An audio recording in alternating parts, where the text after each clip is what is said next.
네, 오늘은 제가 월요일마다 드리는 예배가 빨간 날이었어서 화요일인 오늘 이제 회사 예배가 피우다랑 동일한 시간에 진행되기 때문에 제가 어쩔 수 없이 오늘은 이렇게 녹화로 진행된다는 점 알려드리면서 우리 기도하심으로 피우다 시작하겠습니다. 하나님, 우리에게 새로운 새해를 맞게 하시고 그 새해 가운데서도 여전히 주의 말씀 앞에 선 이 자리를 포기하지 않고 주의 말씀으로 또 한 해를 시작하고 또 한 하루를 시작하게 하시니 감사합니다. 올 한 해도 주의 말씀으로 살게 하시고 주의 말씀을 우리 삶의 가장 큰 보물로 귀히 여기며 그렇게 살아가는 2024년이 되게 하여 주시옵소서. 오늘도 주어진 말씀 붙잡고 하루를 살길 소망합니다. 감사합니다. 예수님 이름으로 기도드립니다. 아멘. 네, 오늘 저희가 함께 살펴볼 말씀은 마가복음 1장 16절에서 34절까지 말씀입니다. 갈릴리 해변으로 지나가시다가 시몬과 그 형제 안드레가 바다에 금을 던진 것을 보시니 그들은 어부라. 예수께서 이르시되 나를 따라오라. 내가 너희로 사람을 낚는 어부가 되게 하리라 하시니 곧 그물을 버려두고 따르니라.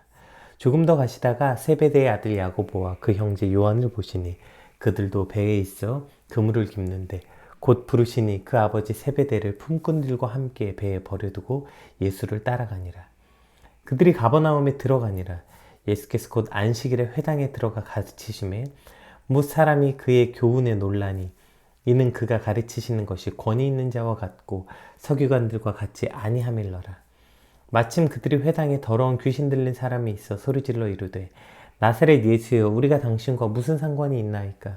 우리를 멸하려 왔나이까? 나는 당신이 누구인 줄 아노니 하나님의 거룩한 자이니이다.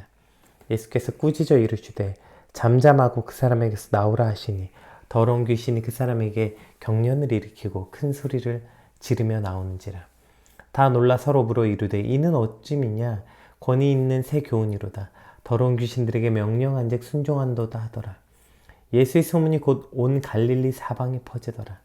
회당에서 나와 곧 야고보와 요한과 함께 시몬 안드레의 집에 들어가시니 시몬의 장모가 열병으로 누워있는지라. 사람들이 곧 그 여자에 대하여 예수께 여짜온대 나아가 그 손을 잡아 일으키시니 열병이 떠나고 여자가 그들에게 수종드니라. 해가 저물어 해질 때에 모든 병자와 귀신 들린 자를 예수께 데려오니 온 동네가 그 문 앞에 모였더라. 예수께서 각종 병든 많은 사람을 고치시며 많은 귀신을 내쫓으시되 귀신이 자기를 알므로 그 말하는 것을 허락하지 아니하시니라. 아멘. 저희가 이제 2024년 시작하면서 이제 처음 함께 묵상하는 말씀이 바로 마가복음입니다. 모든 성경이 그렇지만 특별히 마가복음은 그 개요를 살펴보는 게 아주 중요한데 또 그 내용도 아주 많고요. 근데 오늘 본문도 길기 때문에 뭐 저희가 오늘 하루 마가복음의 개요만 살펴볼 수는 없어서 다른 거 다 건너뛰더라도 우리가 이 저자에 관한 것은 조금 한번 살펴봐야 될 것 같아요. 왜냐하면 새해를 시작하면서 이 마가복음이 시작된 이유, 또 그 마가복음의 저자가 우리에게 주는 은혜가 있기 때문입니다.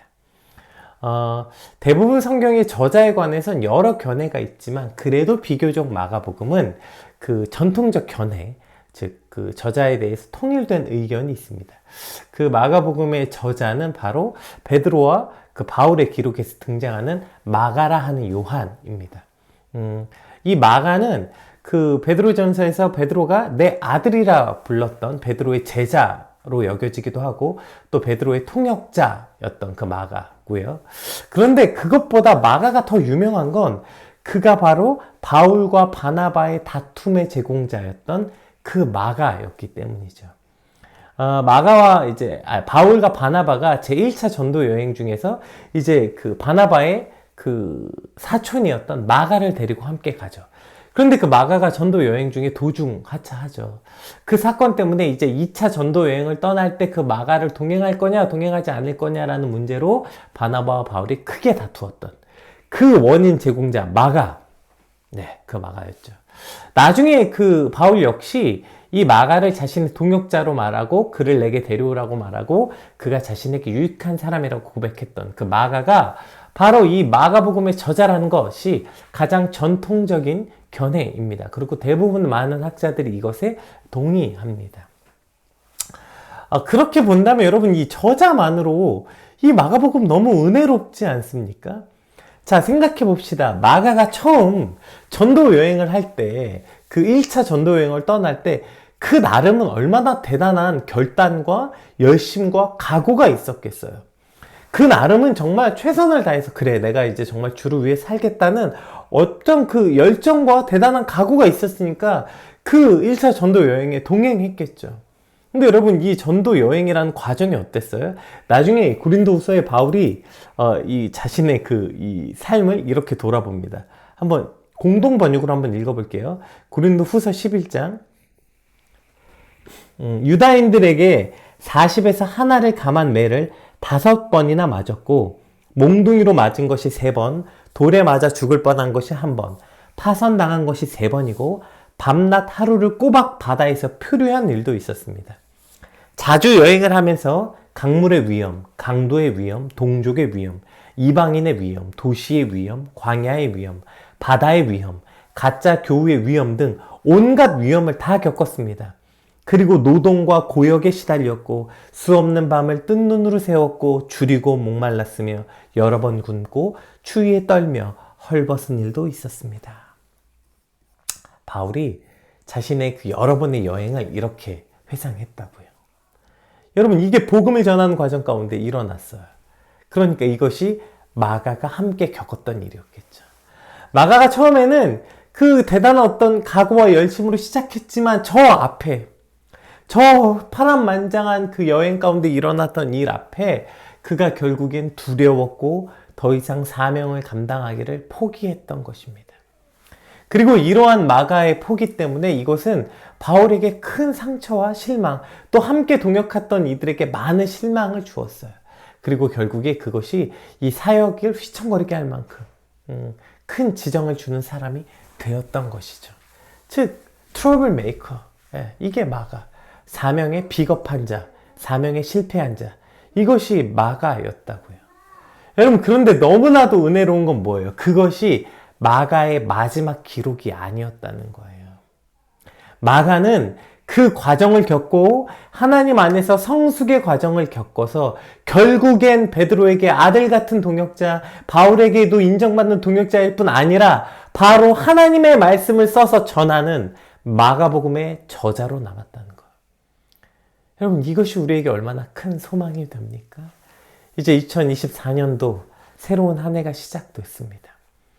여러분 작년 1월에 여러분 어떤 다짐들을 했어요? 작년 1월에 우리가 2023년 1월에 그래 내가 송구영신 예배를 드리면서 올 한 해는 정말 그리스도인답게 살아봐야지. 세상의 말이 아니라 정말 하나님의 말씀으로 살아봐야지. 그렇게 굳은 다짐으로 마치 마가가 1차 전도여행 떠날 때 했던 그 각오와 같은 마음으로 2023년 한 해가 시작된 거 아닙니까? 그런데 그 삶의 수많은 여정과 스토리 안에서 우리를 쓰러뜨리고 넘어지게 하는 사건들이 많이 있죠. 결국 마가처럼. 그래서 어쩌면 우리의 2023년이 마가처럼 그렇게 비겁하고 실패한 그리스도인으로 마무리되었을지도 모르겠어요. 그러나 여러분, 그것이 우리의 마지막 기록이 아니라고요. 하나님께서는 우리에게 다시 2024년도라는 새해를 허락하셨고요. 다시 한번 일어설 수 있는 기회를 주셨어요. 그리고 우리가 작년에 한 실패는 그냥 실패가 아니라 그 실패와 우리의 그 비겁함과 그 모든 것들을 통해서 우리를 더 견고하게 해주는 과정이 되었고 올해는 더욱더 견고한 그리스도인으로 살 수 있게 될 것입니다. 사도행전에서 등장하는 마가의 모습이 그 마가의 모습의 전부였다면 마가는 그냥 비겁한 그리스도인, 실패한 선교자였을 것입니다. 그러나 마가는 다시 한번 일어났고 다시 한번 주님 앞에 나아갔고 그렇게 나아가다 보니 결국 이 마가복음의 저자가 되었던 것이죠. 우리 이사야 38장, 이것이 새해를 시작한 저와 여러분의 기도가 되길 소망하거든요. 우리 요 이사야 38장 말씀 한번 읽어볼게요. 그러니까 우리 기도하는 마음으로, 이 이사야의 기도가 저와 여러분의 기도가 되는 마음으로 우리 같이 한번 마음에 새기면서 천천히 읽어봅시다. 주님, 주님을 섬기고 살겠습니다. 주님만 섬기겠습니다. 저를 낫게 하여 주셔서 다시 일어나게 하여 주십시오. 이 아픔이 평안으로 바뀔 것입니다. 아멘. 이러한 기도로 다시 한 해를 시작하는 저와 여러분이 되시길 주님의 이름으로 축복합니다. 여러분, 오늘 본문이 너무 길어서 사실 다 살펴보기가 쉽지 않고요. 23절에서 35절은 좀 축약해서 봅시다. 시간 관계상 읽지 않겠지만 23절 어떻게 시작합니까? 빠르게 한번 봅시다. 23절에 이제 예수님께서 마침 회당에 들려서 이제 그들을 가르치실 때 귀신 들린 사람이 온 거예요. 그래서 이제 예수님이 이 귀신 뭐예요? 귀신 들린 자를 꾸짖어 이르시되 귀신을 내어 쫓으셨고요. 자, 그리고 사람들이 놀라고요. 그래서 갈릴리의 사분이 퍼지고요. 그 다음에 또 두 번째 일이 뭐예요? 시몬과 안드레 집에 들어갔어요. 갔더니 시몬의 장모, 베드로의 장모가 열병으로 누워 있는 거죠. 그 다음에 예수님께서 뭐예요? 그 병을 누워 있는 그 여인의 손을 잡아 일으키시죠. 손을 잡아 일으키시는 거예요. 이 얼마나 놀랍습니까? 예수님 그냥 말씀으로만 하실 수 있는데 예수님 늘 이렇게 해주세요. 늘 아무도 손대지 않는 그 몸에 손을 대고 부정하다가 여기는 그들의 얼굴에 그들의 손을 잡아 일으켜 주시는 분. 그렇게 해서 다시 그들을 잡아 일으키셔서 세워주시고 병을 고치시는 거죠. 그래서 보세요. 어떻게 했어요? 날이 저물 때 모든 병자와 귀신 들린 자를 데려오는 거예요. 이것이 오늘 본문에 예수님이 하신 사역들이었죠. 여러분, 이거 읽을 때 어떤 생각이 드세요? 예수님이 맨날 나오는 거지. 병자를 고치시고 귀신 들린 자 쫓으신 거. 이거 있으면 맨날 하던 거 아닙니까? 이러한 생각이세요? 여러분, 이 말씀을 읽으면 우리가 가슴이 뛰어야죠. 왜요? 오늘 우리도 이 수많은 악한 영들의 영향으로 살잖아요. 저 귀신 들린 게 뭐예요, 여러분?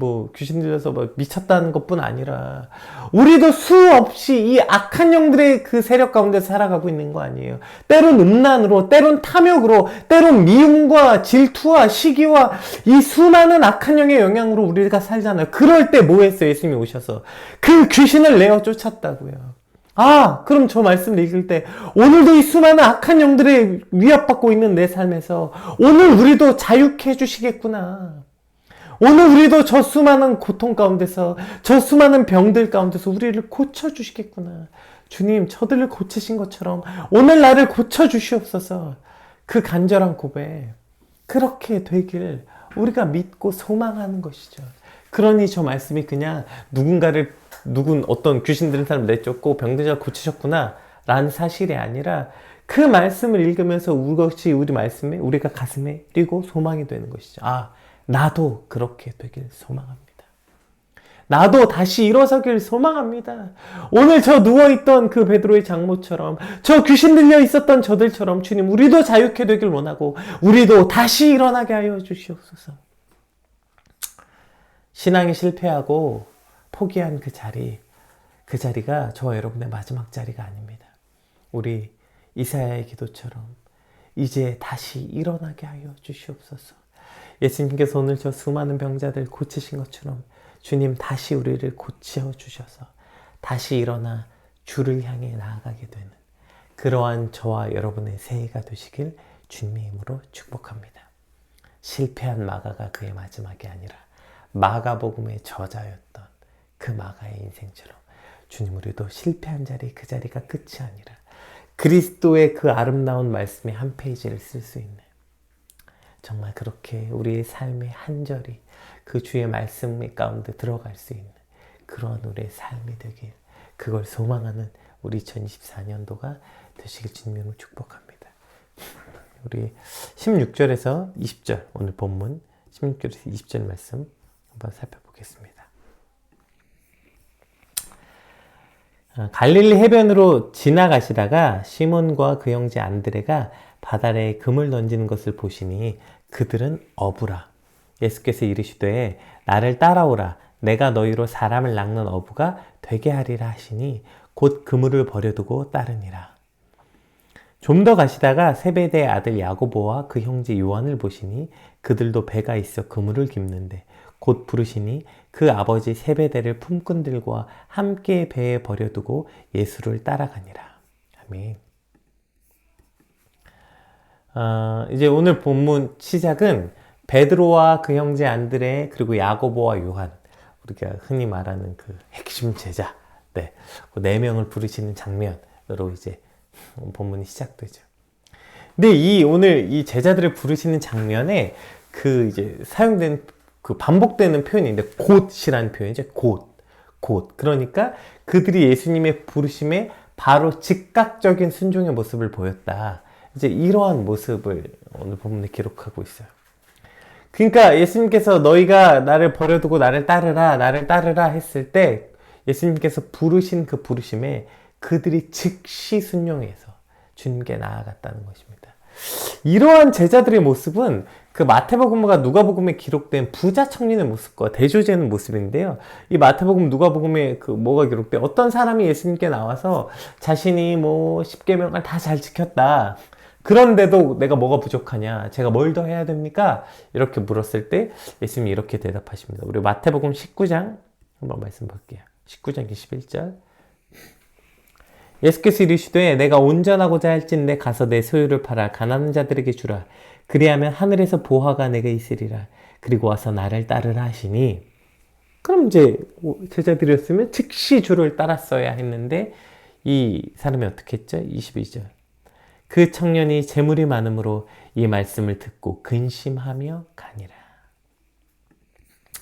그래서 오늘 제자들과 반대되는 거예요. 제자들이 예수님이 나를 따르라, 지금 이 청년에게도 나를 따르라고 말하고 오늘 이 제자들에게도 나를 따르라고 말했지만 이 제자들은 바로 즉시 예수님을 따라갔고 이 청년을 주저하고 집으로 돌아갔어요.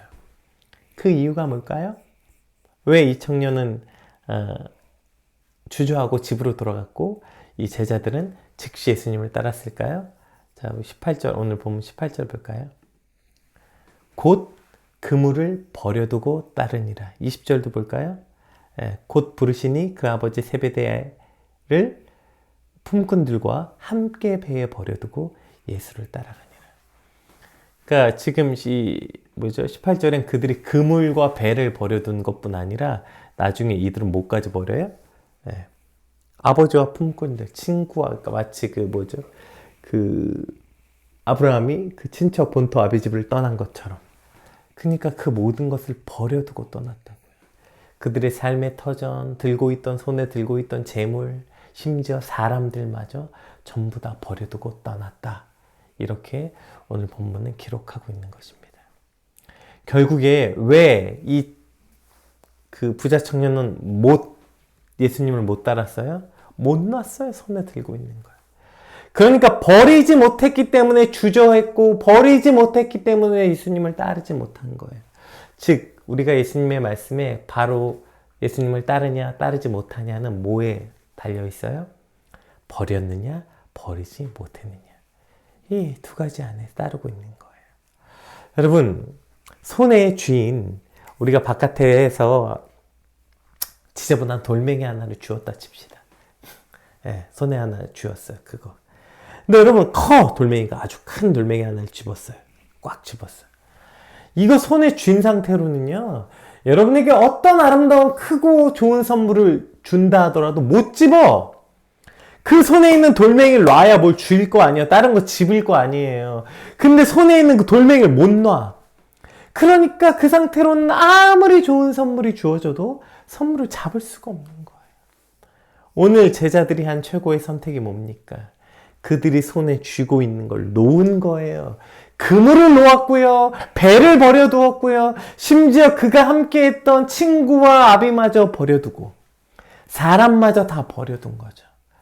그리고 뭘 잡았어요? 예수님의 손을 잡은 거예요. 여러분, 이것이 오늘 이 제자들이 받은 인생 최고의 복 아니겠습니까? 여러분, 2024년도가 밝았어요. 네, 여러분 새해 복 많이 받으세요. 네. 근데 새해 복 많이 받으세요. 그 복이 뭐냐고요. 네. 그 복이 뭘까요? 여러분 어쩌면 베드로와 안드레가 배와 그물을 버렸을 때 사람들이 미쳤냐고 하지 않았겠어요? 야, 미쳤냐? 야, 그걸 왜 놔? 야, 그 얼마나 어렵게 그 그물을 그 했고 네가 얼마나 손 떼묻고 그 애지중지했던 그물인데 야, 그걸 왜 버려? 야, 배를 왜 버려? 미쳤어? 네, 하지 않았겠어요? 야, 너 친구들을 왜 버려? 야, 네가 그 품꾼들 거 왜 버려? 야, 네 그 세베대 아버지를 왜 버려? 야, 너 그 세베대 아들 그 품꾼들이 있다는 거 보니까 아마 아버지가 꽤나 잘 살았겠죠? 야, 너 거기 가만히만 있어도 유산 없고 그럴 텐데, 야, 그 자리를 왜 버려? 미쳤어? 사람들이 하지 않았겠어요? 네. 그런데 제자들은 그거 다 버리는 거예요. 손에 아무리 그럴듯한 거 쥐고 있어도 그게 높은 자리든 그것이 어떠한 권리이든 사람이든 그거 쥐고 있어서 예수님을 줄 수 없다면 기꺼이 버리는 거. 여러분 그것이 오늘 저와 여러분이 받을 수 있는 최고의 복인 것을 믿으시길 주님을 축복합니다. 올 한 해가 됐어요. 여러분 성공영신 예배 때 어떤 기도 하셨어요? 말씀 카드 또 뽑으면서 뭐 이런 복이 있겠구나. 어떤 기도했어요? 올 한 해는 우리 가족 모두 건강하게 해주시고 하는 사업 잘 되게 해주시고. 여러분 이건 예수님을 복음을 알지 못하는 이들이 구하는 거 아닙니까? 이건 어디 그 신년 초에 그 정한수 떠놓고 거기다 비는 거 아니에요? 우리가 도대체 새해 복 많이 받으세요. 그 빌어야 되는 복이 뭐예요? 어쩌면 오늘 우리가 해야 되는 복은 우리가 기도해야 되는 복의 기도는 무엇을 해달라, 무엇을 달라는 기도가 아니라 어쩌면 버리게 해달라는 기도일지도 몰라요. 하나님, 내가 앉은 자리가 아무리 높은 자리, 어떠한 노력을 해서 얻은 자리, 아무리 많은 사람들이 부러워하고 박수를 보내고 경탄하는 자리일지라도 주님, 내가 그 자리에 앉아서 하나님과 멀어진다면 주님, 그 어떠한 자리라도 버리게 하여 주시옵소서. 아무리 내게 잘해주고 가슴을 뛰게 하고 설레게 하는 사람일지라도 그 사람 때문에 하나님과 멀어지게 된다면 하나님 그 모든 관계도 버리게 하여 주시옵소서. 우리가 해야 되는 진짜 복은 이거예요. 하나님과 멀게 하는 그 모든 것으로부터 우리가 버리게 되는 것. 그것이 자리이든 그것이 사람이든 무엇이든 그것을 버릴 때 뭘 쥐어요? 바로 우리 인생의 최고의 복인 예수 그리스도를 줄 수만 있다면, 예수 그리스도와 가깝게 되고 예수 그리스도와 더 함께 나아갈 수만 있게 된다면 그것이 바로 우리가 얻을 수 있는 최고의 복이고요. 그것을 꿈꾸고 소망하는 것, 그것이 바로 저와 여러분의 2024년이 되시길 주님의 이름으로 축복합니다. 이것이 참된 우리의 그 진짜 2024년도에 꿈꿔야 되는 바로 우리의 복이 되는 것인 줄 믿습니다. 우리 21절, 22절까지만 살펴보겠습니다. 우리 23절부터는 아까 맨 처음에 보았으니까 우리 21절, 22절까지만 읽어볼게요. 그들이 가버나움에 들어가니라. 예수께서 곧 안실의 회당에 들어가 가르치심에 못 사람이 그의 교훈에 놀라니 이는 그가 가르치는 것이 권위 있는 자와 같고 서기관들과 같지 아니함일러라. 아멘. 자, 예수님께서 제자들을 부르셨어요. 그렇게 제자를 부르셔서 그리고 제일 먼저 하신 일이 뭐예요? 바로 가르치시는 일이었다고요. 제자들을 부르시고 그 다음에 제일 먼저 한 일이 가르치신 일이었죠. 그들에게 뭘 가르치셨겠어요? 당연히 하나님의 말씀을 가르치신 거, 하나님의 말씀을. 회당에 그래서 이제 가르치셨는데 사람들이 놀랬대. 왜 놀랬냐면 그가 예수님이 가르치시는 것이 사람의 가르침 같지 않고, 그러니까 예수님이 가르치신 것들이 그 서기관들과 같지 않고 권위 있는 것 같더라. 여기서 말했던 권위가 뭐 굉장히 어떤 놀라운 일이 있었다. 이런 게 아니라, 즉, 이 서기관들의 가르침은 뭐였어요? 그들은 예수님은 진리, 즉 하나님의 말씀을 가르쳤지만 서기관들은 율법과 더불어 사람들의 유전을 가르쳤다고요. 잘못되거나 왜곡된 내용들을 말했다고요. 결국 그들은 인간적으로 만들어낸 율법적이고 외식적인 이야기들을 함께 듣다가, 그런데 오로지 온전한 하나님의 말씀, 그 어떠한 사심이나 왜곡도 들어있지 않은 하나님의 말씀 그대로를 들었더니 그것이 곧 권위였던 것이죠. 여러분, 이게 권위예요. 권위가 어디서 나와요? 하나님의 말씀에서 나오는 게 권위라고요. 사람에게서 나오는 게 아니에요. 권위는. 왜 권위가 없어요? 왜 설교자에게 권위가 없어요? 그 말씀이 아니라 설교자 자신의 어떠한 바램과 소망이 들어있으면 권위가 없는 거. 왜 부모의 권위가 없어요? 거기에 부모가 오직 하나님의 말씀으로서 이야기해야 되는 거기 부모의 사심과 부모의 욕망과 이게 들어있으면 권위가 다 사라지는 거예요. 여러분, 우리가 2024년도 우리가 들어야 되는 권위가 뭐예요? 바로 그 하나님의 말씀이라고요. 사설 말고요. 사심 말고요. 물론 믿음도 있어야 되는데 그래도 공부도 잘해야지. 물론 기도도 열심히 해야 되는데 좋은 직장도 얻고 영어도 잘해야지. 이런 거예요. 이런 사설, 이게 바로 서기관들의 말씀이었다고, 말이었다고, 서기관들의 교훈이었다고요. 그러나 예수님의 교훈은 뭐였어요? 왜 예수님이 가르치시는 게 권위 있는 자 같아서 사람들이 놀랐냐면 그것이 온전한 하나님의 말씀이었기 때문입니다. 오늘 저와 여러분이 진짜 권위 있게 여기는 거, 세상이 어떠한, 올 한 해에 2024년도 전망이 이렇다더라. 세계 경제 추선이 이렇고, 어디에 투자해야 좋고, 어디가 좋고, 저게 좋고, 어떤 권위 있는 자가 말한 것, 그것을 우리가 권위 있게 여기는 게 아니라, 오로지, 그러니까 사람의 욕망과 욕심이 섞여져 짬뽕으로 되어 있는 그 어떤 말씀도 주님 내가 듣지 않기로 소망하고, 오직 온전한 하나님의 진리의 말씀, 하나님 내가 그걸 듣길 원합니다. 여러분, 그래서 말씀을 묵상해도, 물론 이 피우다 시간에 여러분 같이 말씀 나누는 것도 아주 중요한데요. 사실 제가 말씀을 해석하고 가능한 그 말씀 그대로를 설명하려고 노력하겠지만, 여러분 당연히 저도 그 안에 어떤 인간적인 어떤 게 들어있을 수 있겠죠. 그래서 여러분이 직접 말씀 보는 게 아주 중요합니다. 또 이렇게 피우다 말씀을 들었다면 그 말씀이 맞나 틀리나, 저 목사가 한 말이 제대로 된 말인가 아닌가 여러분 상고해야 돼요. 그 과정을 통해서 온전히 하나님의 말씀만 여러분에게 권위가 되길 주님의 축복합니다.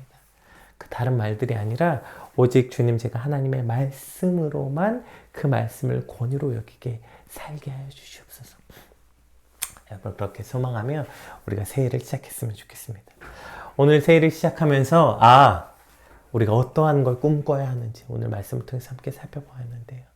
헛된 새해를 꿈꾸지 않고 오늘 온전한 것을 꿈꾸고 온전한 것을 소망하는 그러한 2024년도 새해, 물론 1월 1일이 시작됐지만 여러분 이제 오늘부터 그 일상으로 돌아가시잖아요. 여러분이 속한 그 일상, 회사와 또 가정에서는 가정의 생활과 또 학교와 그 모든 생활이 이렇게 온전한 것을 꿈꾸는 그러한 새해가 되시길 주님으로 축복합니다. 우리 같이 받은 말씀 놓고 함께 기도하겠습니다. 기도합시다.